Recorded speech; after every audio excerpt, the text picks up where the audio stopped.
गोर लगिए, अन्न देवता को ग्रहण करिए। प्यारे बच्चों, डेली आप लोगों को बताया जा रहा है कि विद्यालय में जो है उपस्थिति सुनिश्चित कीजिए। हमारे विद्यालय में 175 नामांकन है, लेकिन अभी जो काउंटिंग हुआ है उसमें मात्र 35 ही बच्चे हैं। तो विद्यालय की तरफ से प्रयास किया जा रहा है। हमारे जो है अपर मुख्य सचिव पटना से जो है बार बार अपील कर रहे हैं, बच्चे विद्यालय, सभी बच्चे विद्यालय नहीं आ रहे हैं, जो बहुत ही दुख का कारण है। आप लोगों को यह सुनिश्चित करना है कि सभी बच्चे जो है समय से विद्यालय आवे, लेकिन फिर भी नहीं आ रहे हैं। अपर मुख्य सचिव द्वारा एक गाइडलाइन दिया गया है और सख्त निर्देश है कि आप सभी बच्चे डेली आवे। यदि डेली नहीं आते हैं तो उसके लिए जो है वर्ग शिक्षक, जो बच्चा 3 दिन लगातार नहीं आता है उसका जो है नोटिस गार्जियन को दिया जाएगा और चौथा दिन उसका नाम काट दिया जाएगा। इसलिए आप लोग जो है बराबर विद्यालय आइए और यह सुनिश्चित करना वर्ग शिक्षक का काम है कि कौन बच्चा नहीं आ रहा है। वर्ग शिक्षक जो है नोटिस बनाएंगे, उस पर प्रधानाध्यापक दस्तखत करेंगे और प्रधानाध्यापक उस नोटिस को गांव में उसके अभिभावक के पास भिजवा देंगे। इसलिए आप लोग पूरे गांव में यह खबर फैलाइए कि जो बच्चे नहीं आएंगे उनका नाम विद्यालय पंजी से हटा दिया जाएगा। धन्यवाद। अभी प्रधानाध्यापक बता रहे थे कि हम शिक्षक समय से आते हैं और जब तक बच्चों और बच्चों का अभिभावक के साथ शिक्षक का सहयोग नहीं मिलेगा, सरकार की जो सोच है गुणवत्तापूर्ण पढ़ाई, गुणवत्तापूर्ण मध्याह्न भोजन, वो संभव नहीं।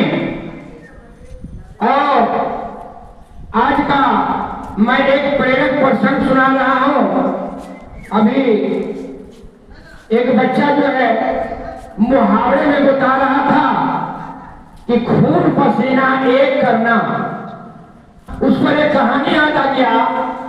एक नदी में एक विशाल जानवर मरा हुआ बहता हुआ जा रहा। उस विशाल जानवर के मृत काया पर, शरीर पर एक कौवा उड़ते हुए आता है और कौवा उसमें बैठ जाता। कौवा को लगा कि हम ऐसे जहाज पे सवार हो गए हैं कि नौका विहार हो रहा है और साथ साथ इस जहाज पे हमारा भोजन भी है। कौवा क्या करता था,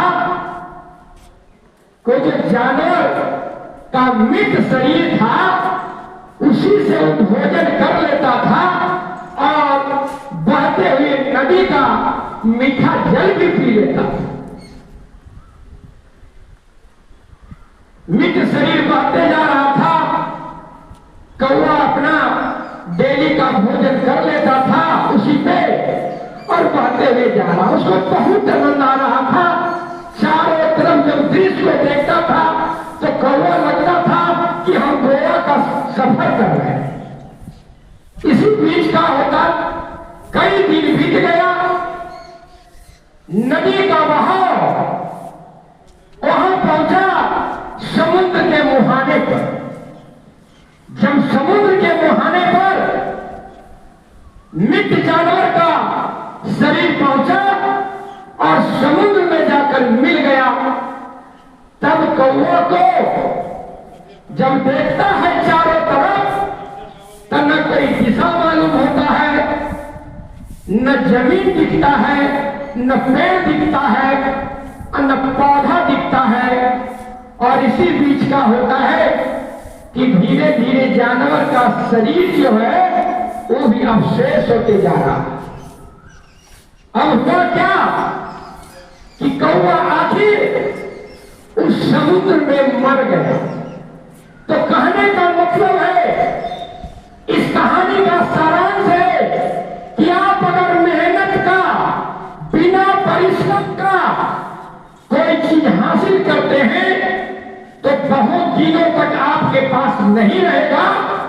अंततः एक दिन आपको जाना तय है, मिटना तय है। जैसे कौवे ने बिना परिश्रम को उस जानवर के मृत शरीर पे जहाज समझकर, भोजन के जहाज समझकर उस पर सवार हो गया, कोई परिश्रम नहीं, वही खाना, वही पीना, वही सुंदर दृश्य था। तो कहने का मतलब है कि आप जहां भी हैं, जिस क्षेत्र में भी हैं, आप ईमानदारी से परिश्रम कीजिए। हम शिक्षक, हम भी परिश्रम नहीं करेंगे, हम कक्षा कक्ष में नहीं पढ़ाएंगे, बच्चों के प्रति नहीं सोचेंगे, तो हमारी जो अंदर की जो विद्या है वो भी समाप्त हो जाएगा और एक दिन हो ही जाएगा। इसीलिए कहा चाणक्य ने कि अभ्यास के बिना विद्या समाप्त हो जाती है। इसलिए प्रत्येक दिन विद्यालय आइए, हम शिक्षक भी अभ्यास करेंगे, बच्चों भी अभ्यास करेंगे, तो निश्चित है कि सीखना और सिखाना जो शिक्षक और शिक्षा का नारा है वो सफल होगा, बेहतर विद्यालय बनेगा, बेहतर बच्चे बनेंगे। इसी के साथ आज की चेतना सदगुरु समाप्ति।